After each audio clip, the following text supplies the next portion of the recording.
tous. Après quelques semaines d'absence, je suis de retour, et comme je sais que pour beaucoup d'entre vous, les vidéos d'histoire sont vos favorites, j'ai décidé d'enregistrer cette vidéo en français sur l'histoire de l'Empire ottoman.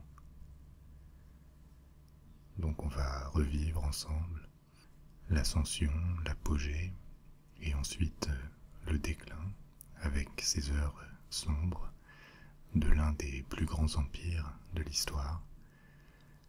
Alors j'ai énormément de choses à vous raconter, donc essayez d'adopter une position confortable. Vous pouvez mettre vos écouteurs. Je vais également vous montrer quelques cartes, mais vous pouvez très bien juste fermer les yeux et me laisser vous guider au fil des siècles dans l'incroyable épopée des Ottomans. Alors pour commencer, que sont les Ottomans?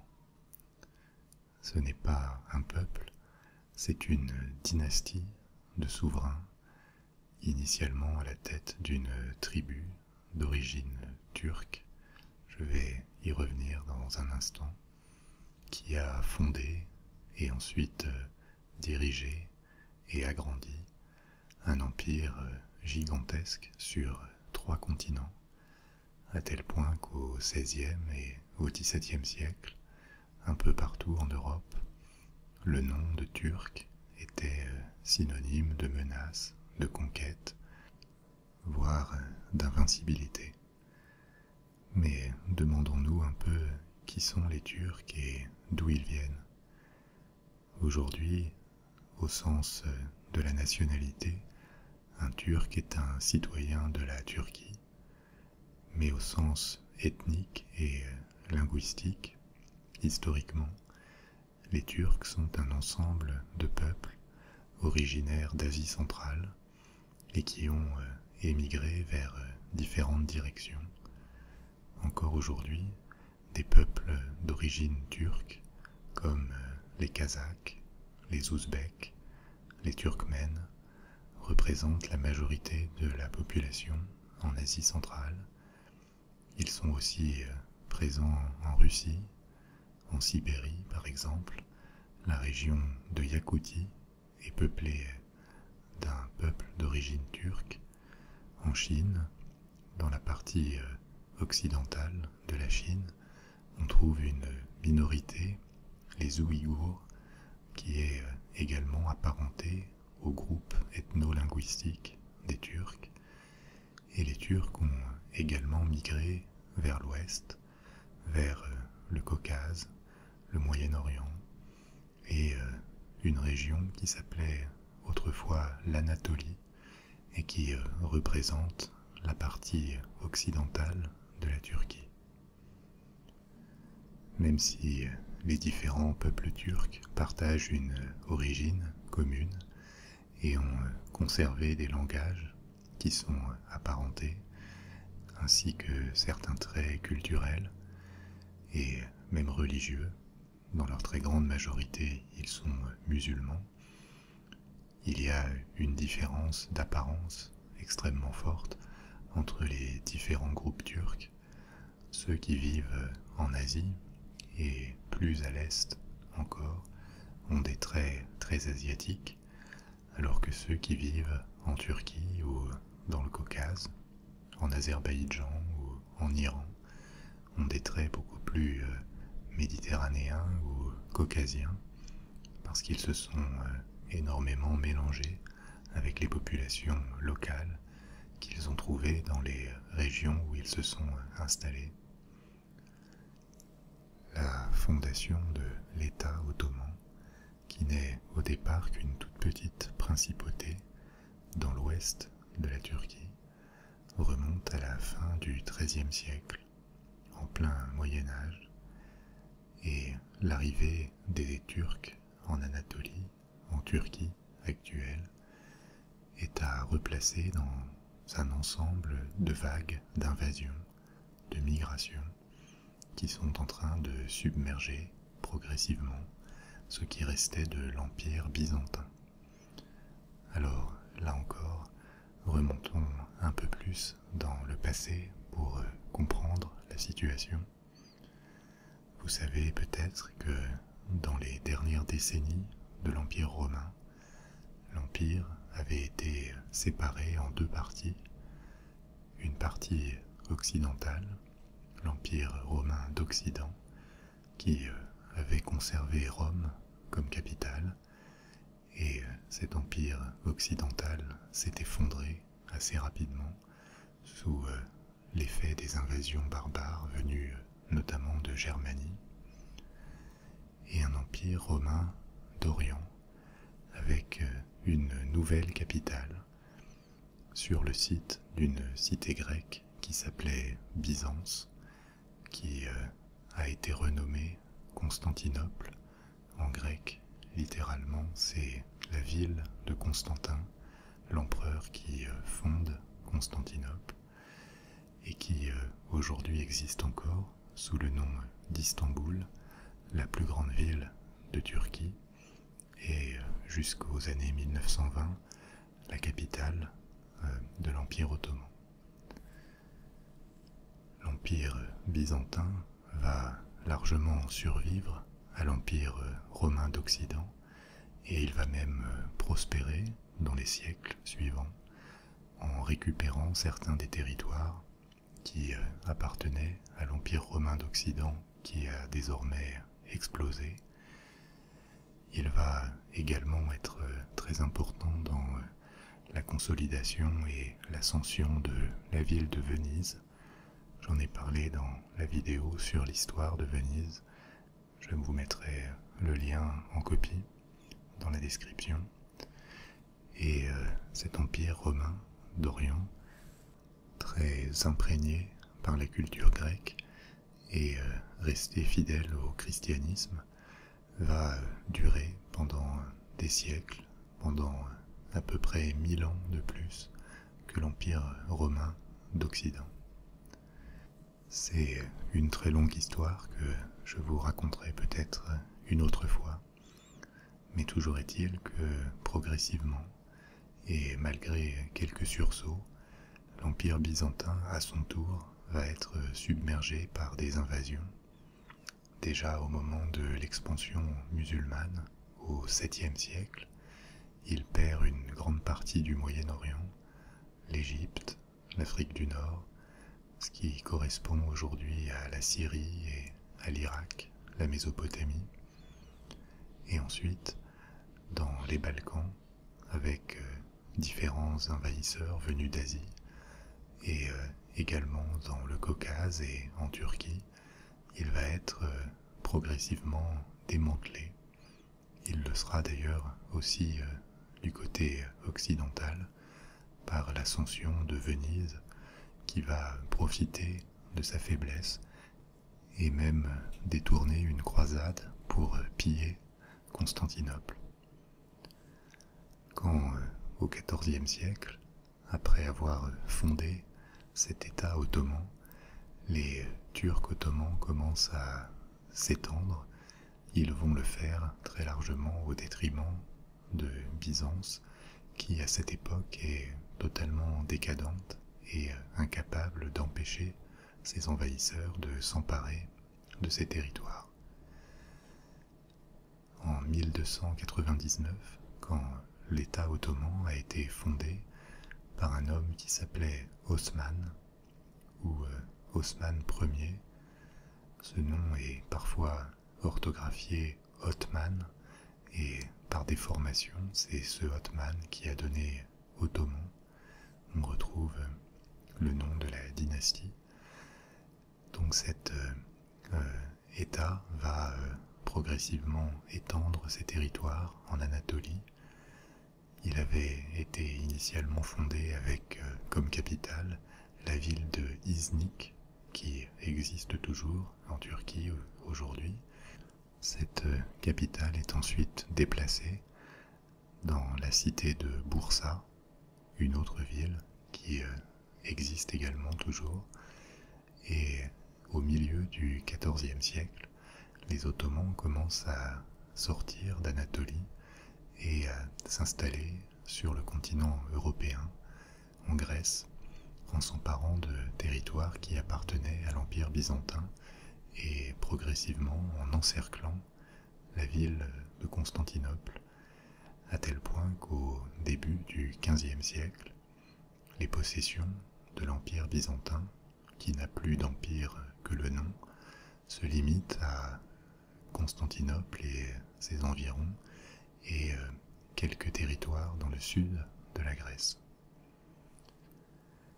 Les Ottomans, dans ces régions qu'ils ont conquises, ne se contentent pas de capturer des territoires, ils organisent aussi toute une administration qui remplace l'administration byzantine et qui, à certains égards, s'en inspire.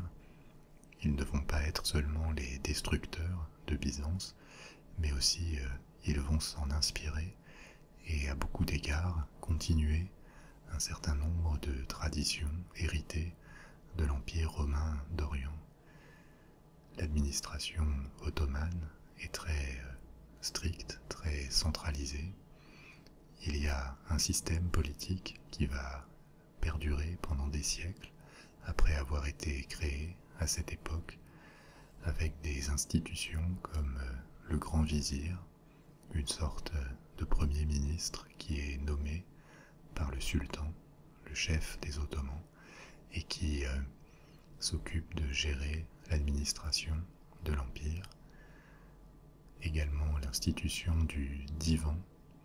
Le divan, même si c'est un régime autocratique, c'est une sorte de conseil ou de parlement sur lequel le souverain et le grand vizir peuvent s'appuyer, ou sur le plan militaire, parce que les armées ottomanes, très vite, sont extrêmement bien structurées, équipées, et font preuve d'une grande capacité militaire.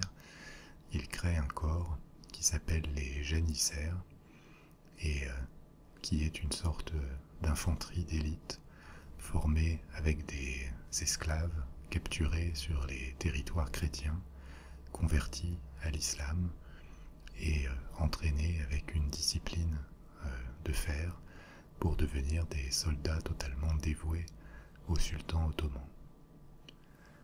On en reparlera par la suite parce que ce corps des janissaires, qui est au service des sultans ottomans et qui va contribuer à l'expansion très rapide et impressionnante de l'Empire ottoman au XVe et au XVIe siècle, va ensuite prendre son autonomie et s'éloigner de ses principes fondateurs au XVIIe ou au XVIIIe siècle. L'appartenance aux janissaires va devenir héréditaire et de plus en plus, il va constituer une sorte d'État dans l'État qui contrôle plus ou moins les sultans et va parfois aller jusqu'à les assassiner pour faire valoir ses privilèges et ses intérêts. Et même s'ils sont loin d'être la seule raison du déclin de l'Empire ottoman, les janissaires en ont été une des causes. Mais au XVe siècle, alors que l'Empire ottoman a maintenant encerclé ce qu'il reste de Byzance, on est encore très loin de parler de déclin. Bien au contraire, l'épopée de l'Empire ottoman ne fait que commencer. En 1453, à peu près 150 ans après la fondation de l'État ottoman, les Ottomans achèvent la conquête de ce qu'il restait de l'Empire byzantin en faisant chuter Constantinople après un siège. C'est l'un des sultans les plus célèbres des Ottomans, Mehmed II, qui remporte cette victoire, et il va faire de Constantinople, qu'on renommera plus tard Istanbul, la capitale de l'Empire ottoman. Parce qu'il faut maintenant parler d'empire, même si ce n'est que l'embryon de ce qu'il va devenir. Le territoire ottoman s'étend sur toute la Grèce quasiment, sur une bonne partie de la Bulgarie et sur la partie occidentale de la Turquie actuelle. Cette date de 1453, qui est celle de la chute de Constantinople, est considérée comme symboliquement importante par beaucoup d'historiens, même si les évolutions en fait sont souvent progressives et le monde ne change pas radicalement du jour au lendemain à la suite d'un événement particulier. 1453 est parfois considéré comme la fin du Moyen Âge parce que en Orient, Constantinople disparaît et s'éteint avec la prise de Constantinople, ce qu'il restait de l'Empire romain, mais aussi parce que en Occident, 1453 est la fin officielle de la guerre de 100 ans qui va permettre à la France et l'Angleterre de tourner la page de ce conflit, et ces deux pays bien sûr vont jouer un rôle considérable au cours des siècles suivants. Mais pour en revenir aux Ottomans, leur conquête continue dans la deuxième moitié du XVe siècle et au début du XVIe siècle. Dans les années 1510, une soixantaine d'années après la chute de Constantinople, ils s'emparent de l'Égypte et deviennent incontestablement l'État le plus puissant du monde musulman. À partir de cette date et dans les siècles suivants, ils vont incarner le fer de lance du monde musulman, et d'ailleurs les sultans ottomans vont réclamer, s'attribuer le titre de calife. Dans le monde musulman, le califat, qui est donc dirigé par un calife, c'est un titre religieux et politique, le calife étant, dans la tradition musulmane, le chef de l'ensemble de la communauté musulmane, de l'Oumma, et ce titre de calife qui donne un prestige particulier aux sultans ottomans va rester dans leurs mains jusqu'à la mort de l'Empire ottoman au début du XXe siècle. Avec ses conquêtes dans toutes les directions, dans les Balkans et dans le monde arabe, très vite l'Empire ottoman s'est transformé en une mosaïque de peuples, de religions, avec des traditions, des cultures, des langues extrêmement différentes, et ceci va donner à l'Empire ottoman une identité et une organisation très particulière. Dans les siècles qui vont suivre, les Ottomans ont été réputés pour leur tolérance relative en termes religieux. L'islam était bien sûr la religion officielle et les autres religions étaient discriminées. Elles devaient payer, ou les fidèles d'autres religions devaient payer des impôts additionnels. Ils n'avaient également pas accès à certaines professions, mais en comparaison de ce qui existait ailleurs, par exemple en Espagne, où après la reconquête, les musulmans étaient forcés de se convertir ou étaient expulsés, les juifs également. D'ailleurs, beaucoup d'entre eux vont quitter l'Espagne pour s'installer en Afrique du Nord ou dans l'Empire ottoman, où ils vont trouver des conditions de vie et une tolérance largement préférables à ce qu'ils devaient supporter en Espagne. On est donc au début du XVIe siècle. L'Égypte vient d'être capturée par les Ottomans et s'ouvre maintenant la période qui correspond à l'âge d'or ou l'apogée de l'Empire ottoman, qui va durer durant presque tout le XVIe siècle, et le sultan qui incarne, qui représente le mieux cet âge d'or, c'est Soliman Ier, également connu comme Soliman le Magnifique dans certains pays occidentaux. Soliman le Magnifique commence son règne en 1520. Il va durer plus de 40 ans et c'est une période d'expansion géographique. Les Ottomans s'emparent de la Mésopotamie, l'Irak actuel, s'étendent vers le Caucase, conquièrent des territoires dans les Balkans. Ils vont progresser extrêmement vite et même en 1529 faire le siège de Vienne, au cœur de l'Autriche. Ils étendent également leur empire en Afrique du Nord, sans avoir forcément l'administration directe de ces territoires. Ils vassalisent les États locaux et installent leur domination dans toute la partie orientale de la Méditerranée. Ils s'emparent des derniers bastions chrétiens dans cette région, de Rhodes, de Chypre. Ils vont échouer, mais il y a également une tentative pour s'emparer de Malte, au milieu de la Méditerranée.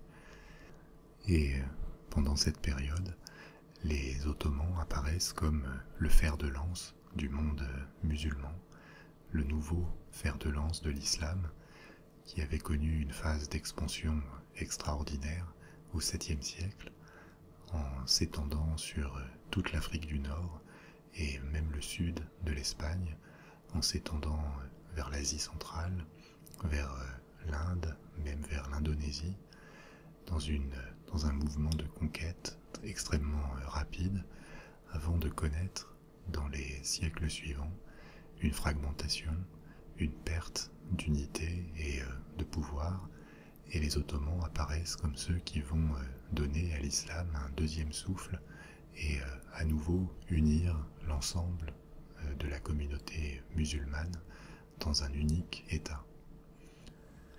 Évidemment, cette expansion se fait au détriment des autres pays qui entourent l'Empire ottoman et les entraîne dans des guerres incessantes avec leurs voisins.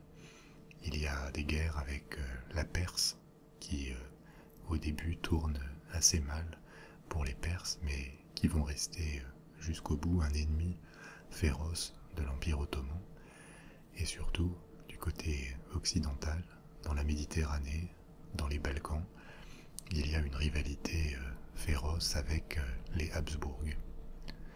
J'en ai également déjà parlé dans d'autres vidéos, mais vous savez que la dynastie, la famille des Habsbourg domine l'histoire européenne du XVIe siècle, puisque elle règne à la fois sur l'Autriche, sur l'Espagne et son empire colonial qui s'étend en Amérique et sur des territoires répartis dans toute l'Europe, notamment les Pays-Bas et la Belgique actuelle. Et que ce soit en Méditerranée ou dans les Balkans, face à l'Autriche, les Ottomans vont être les ennemis jurés avec les Français des Habsbourg. D'ailleurs, de cette période du XVIe siècle date une alliance qui va largement perdurer au XVIIe et même au XVIIIe siècle entre la France et l'Empire ottoman pour contrer et faire valoir leurs intérêts contre les Habsbourg. L'épisode le plus emblématique et célèbre probablement de cette guerre incessante avec les Habsbourg, c'est la bataille navale de Lépante, qui a lieu en 1571, 5 ans après la mort de Soliman le Magnifique. La bataille de Lépante, c'est une bataille navale cruciale, de très grande échelle, probablement la plus grande bataille navale depuis l'Antiquité, depuis sans doute la bataille d'Actium, la bataille dans laquelle les flottes de Marc-Antoine et Cléopâtre avaient été battues par la flotte romaine. Et cette bataille de Lépante qui a lieu devant les côtes de la Grèce, c'est des centaines de galères qui ont été rassemblées du côté Habsbourg et chrétien par l'Espagne, le roi Philippe II, par Venise, par le pape, par d'autres États italiens comme Gênes, et qui affrontent la flotte ottomane.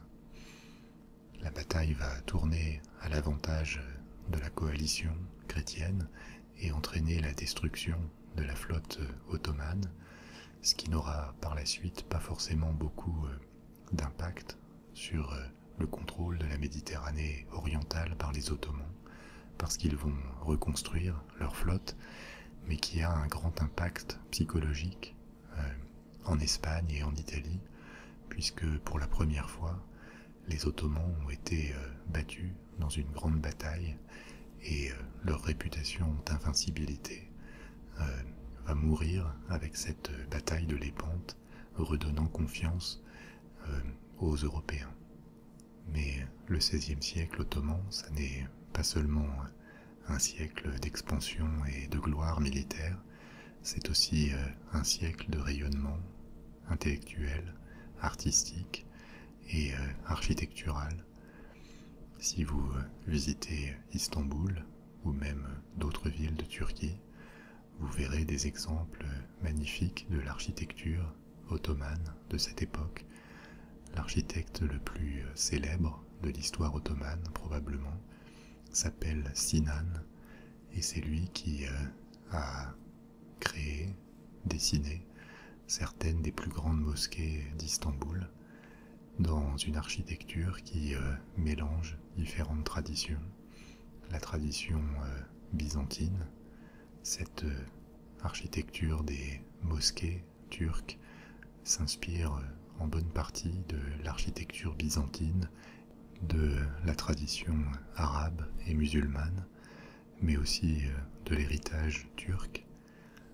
Un des aspects de cette architecture ottomane, c'est le goût pour les petites constructions légères, les kiosques, qui rappellent les origines et le mode de vie nomade des Turcs avant leur installation en Anatolie.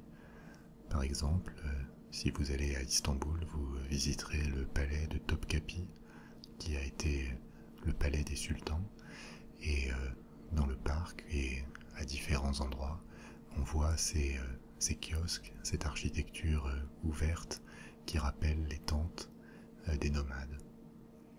Mais malgré ce succès et ce dynamisme, à partir du XVIIe siècle, les années 1600, l'Empire ottoman va entrer dans une phase de stagnation qui va même se transformer en déclin à partir du XVIIIe siècle. Alors pourquoi cette mécanique qui fonctionnait si bien s'est brutalement enrayée? Il y a différentes explications. Des problèmes internes déjà, l'instabilité politique, les lois de succession sont extrêmement floues et généralement le nouveau sultan devait assassiner les autres prétendants au trône pour s'emparer du pouvoir, mais également la corruption proche du pouvoir. J'ai mentionné avant le problème du corps des janissaires qui à partir du XVIIe siècle va devenir un véritable boulet pour l'Empire ottoman en bloquant toute réforme et en faisant régner une grande corruption dans l'administration. Il y a également une suite de sultans beaucoup moins capables et respectés que leurs prédécesseurs. Il y avait eu au XVe siècle, avec notamment Mehmed II, ou au XVIe siècle, avec Soliman, des hommes d'une intelligence et d'un pouvoir exceptionnel, mais malheureusement pour l'Empire ottoman, les sultans du XVIIe et XVIIIe siècle sont beaucoup moins capables et vont affaiblir la légitimité et le pouvoir central. Comme l'Empire est immense, il est compliqué à administrer. Il s'étend maintenant de l'Afrique du Nord, de l'Algérie, jusqu'à l'Iran et de la Hongrie jusqu'à l'Arabie. Donc les provinces tendent à prendre de plus en plus d'indépendance et à moins respecter les décisions venues du centre politique qu'est Istanbul. Ça rend compliqué la concentration et l'organisation des ressources d'un empire qui, à la fin du XVIe siècle, a une population très importante pour l'époque, qu'on estime à presque 20 millions de personnes. Il y a aussi des causes économiques. Un des avantages de la position stratégique de l'Empire ottoman, c'était cette position à cheval sur l'ensemble du Moyen-Orient et ses alentours, qui garantissait à l'Empire ottoman de contrôler les routes commerciales entre l'Asie et l'Europe. Routes commerciales exploitées par Venise pendant longtemps, qui avait fait la fortune de cette ville. D'ailleurs, Venise sera toujours un adversaire féroce de l'Empire ottoman, puisque les deux pouvoirs, les deux puissances, étaient structurellement en rivalité. Mais au XVIe siècle, les Espagnols, et surtout les Portugais, trouvent d'autres voies commerciales pour rejoindre les Indes, l'Amérique, même la Chine, et créent de nouvelles routes qui permettent de contourner l'Empire ottoman en lui faisant perdre cette position économiquement centrale qu'il occupait auparavant. Il y a aussi un retard technique et comme beaucoup d'empires qui ont réussi dans l'histoire, l'Empire ottoman s'est reposé sur ses lauriers autant au XVe et au XVIe siècle. Ses armées étaient modernes et très bien organisées. Autant ensuite, il va perdre la course technologique et se retrouver avec une armée beaucoup moins moderne et bien équipée que les armées des pays occidentaux, si bien que dans les Balkans, au XVIIe siècle et encore plus au XVIIIe, l'Empire ottoman est de plus en plus battu par les Autrichiens, ensuite par les Russes, dont la puissance s'est réveillée et qui ont des volontés d'expansion vers le sud, si bien qu'au XVIIIe siècle, après plusieurs décennies de stagnation, l'Empire ottoman va commencer à craquer et à reculer, perdre ses territoires. La transition du XVIIIe au XIXe siècle est catastrophique pour l'Empire ottoman. Il perd le contrôle de l'Égypte, contrôle qui était d'ailleurs déjà très amoindri, puisque une sorte de faction locale, les Mamelouks, avait quasiment de facto installé son indépendance vis-à-vis du pouvoir d'Istanbul, mais avec l'expédition d'Égypte de Bonaparte et ensuite la reprise en main de l'Égypte par les Britanniques, l'Empire ottoman perd définitivement cette conquête qui datait du début du XVIe siècle. Il perd également au début du XIXe siècle totalement l'Afrique du Nord avec le débarquement français en Algérie, et dans les Balkans, il va reculer face à l'Autriche, obligé d'abandonner de plus en plus de territoires dans ce qui correspond à la Roumanie et à l'ex-Yougoslavie actuelle. Il va également être confronté à une véritable bombe à retardement au XIXe siècle, qui est la question des nationalités et des nationalismes, notamment dans les Balkans. Jusqu'au XIXe siècle, les États multinationaux qui abritaient plusieurs nationalités dans leurs frontières n'étaient pas vraiment confrontés à des demandes d'indépendance de la part de ces nationalités. Mais le XIXe siècle, c'est l'incendie du nationalisme et l'apparition dans quasiment toute l'Europe d'une volonté d'autodétermination, d'indépendance de la part des différentes nations, ce qui met tous les États multinationaux dans une tension et une fragilité qui n'existaient pas auparavant.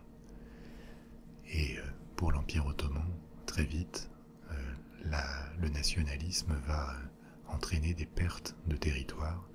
La plus impressionnante, la plus symbolique peut-être, c'est l'indépendance de la Grèce, une guerre d'indépendance commence en Grèce dans les années 1820. Elle va être soutenue par beaucoup de puissances extérieures, par la France, par l'Angleterre, par la Russie. Et en 1830, les Grecs obtiennent leur indépendance d'Istanbul, faisant perdre à l'Empire ottoman un de ses territoires historiques les plus anciens et importants. Le XIXe siècle, c'est aussi un déclin économique terrible. Il n'y a pas de révolution industrielle quasiment dans l'Empire ottoman, et l'impérialisme des puissances coloniales comme la Grande-Bretagne et ensuite la France et l'Allemagne va s'imposer aux Ottomans avec un contrôle de leur économie, les capitaux des banques, des chemins de fer qui apparaissent sont contrôlés par l'étranger, et sur le plan interne, l'Empire ottoman est également extrêmement fragile parce qu'il reste tiraillé entre de très nombreuses minorités malgré ses pertes de territoire. À la fin du XIXe siècle et au début du XXe, à la veille de la Première Guerre mondiale, l'Empire ottoman contrôle encore toute la Turquie actuelle, la Syrie, la Mésopotamie, la Palestine, les côtes de la péninsule arabique, mais l'époque de la coexistence pacifique entre minorités et religions est véritablement terminée. Il y a un ressentiment qui s'est installé entre la population ethniquement turque et musulmane et un grand nombre de minorités, notamment des minorités chrétiennes, grecques, arméniennes, qui sont perçues comme une menace par l'État et par une partie de la population, comme des agents de l'étranger. Il y a des révoltes qui couvent, notamment la révolte arabe en Arabie Saoudite.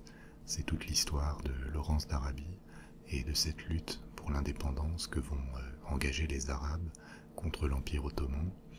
Et face à toutes ces menaces internes, l'Empire accroît sa répression et ça va culminer dans les années 1910, durant la Première Guerre mondiale, avec une répression et même une extermination de certaines minorités. Et bien sûr, malheureusement, c'est l'épisode du génocide des Arméniens qui va intervenir pendant la Première Guerre mondiale, pendant laquelle des centaines de milliers d'Arméniens vont être déportés, exécutés, et c'est un passé douloureux que d'ailleurs l'État turc actuel n'a toujours pas reconnu, mais qui est largement documenté par les historiens. C'est également une période où l'armée ottomane étant totalement obsolète, elle fait appel à des instructeurs militaires et à une coopération diplomatique avec d'autres puissances, et notamment avec l'Allemagne. Les Ottomans, au début du XXe siècle, ont également pour ennemi juré la Russie, qui a des visées d'expansion vers ce qui reste de l'Empire ottoman et qui veut contrôler la mer Noire. Et c'est pour cette raison qu'ils vont se retrouver alliés avec les puissances centrales, l'Allemagne et l'Autriche-Hongrie, pendant la Première Guerre mondiale, pendant laquelle l'Empire ottoman va participer aux opérations militaires au Moyen-Orient sans grand succès.